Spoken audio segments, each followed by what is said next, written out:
The student loan pause is over, and the SAVE plan is getting phased out.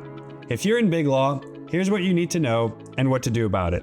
Hey guys, I'm Joel. I'm your Big Law money guide. I'm married to a former Big Law attorney, and I've educated hundreds on the topic of personal finance. So make sure you follow me to make smarter financial decisions. All right, let's get into it. Here's what we know so far. Student loan interest is back, even though your loan is still in forbearance. That might sound like a break, but really, it's a ticking clock. Here's why.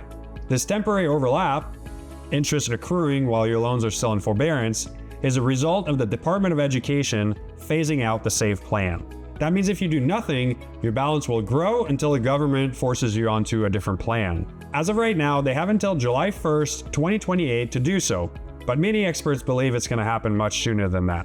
So here's the bottom line. You'll need to switch to a different repayment path, whether that's switching to a different income-driven repayment plan, enrolling in a standard 10-year plan, or refinancing with a private lender.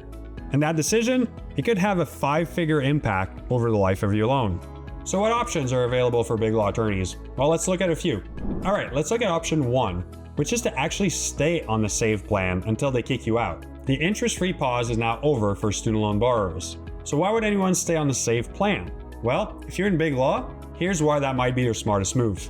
Even though your loans are technically still in forbearance, you can still make voluntary payments, and those go directly at reducing the accrued interest and eventually the principal balance. That means you're not locked into high monthly payments, and you can chip away at your debt on your own terms. The biggest advantage? Flexibility. You get to decide how aggressive you want to be. So if you're saving for a down payment on a house, a wedding, or you simply want more cash flow for other goals, you get to set your payments as low as you want. Of course, since interest is accruing again, I'd recommend you cover at least the interest every month so your balance doesn't keep growing. But keep in mind, this isn't forever. Once the SAVE plan is fully phased out, you'll be forced to pick a different repayment plan. But until then, staying on the SAVE plan gives you more flexibility so you can reach your other goals. Option 2, switching to the Standard Repayment Plan. For borrowers on the SAVE plan, switching to the Standard Repayment Plan would mean higher payments, but it would also mean being debt-free sooner. That's because your loan payments would no longer be based on your income. Instead, they'd be based on your loan balance and interest amortized over 10 years. So if you're in Big Law and you're looking to knock out your loans as fast as possible, this might be a good option for you. Plus, you still keep the federal borrower protections, such as the ability to go back to an income-driven repayment plan if needed, or loan forgiveness if you plan on going to work for a public institution. With that said, in most cases, you can achieve the same payoff timeline by staying on the SAVE plan and making voluntary payments without locking yourself into a required monthly payment. Same end result, but more flexibility. The choice is yours. And depending on your interest rate, there may be an even better option on the table. We'll cover that next. Option 3, refinance with a private lender. For many Big Law attorneys, their goal is simple. Pay off your student loans quickly and pay as little interest as possible. If that's you, refinancing your student loans might be your best option.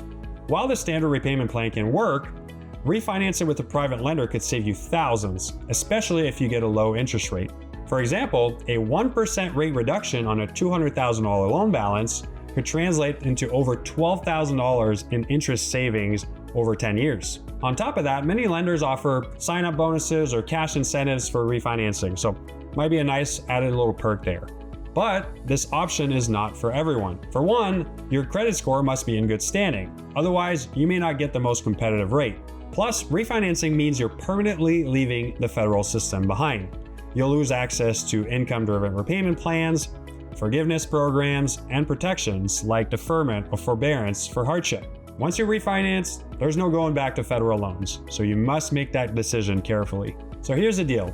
No matter which option you choose, whether that's staying on the SAVE plan, switching to the Standard Repayment Plan, or refinancing, your decision should not be made in a vacuum. It should be made as a part of your broader financial picture. If you're a Big Law attorney and you need a second set of eyes on your student loan strategy, or you need someone to help you cut through the noise, I'd love to help. Just schedule a call with the link in the description below. Thanks for watching.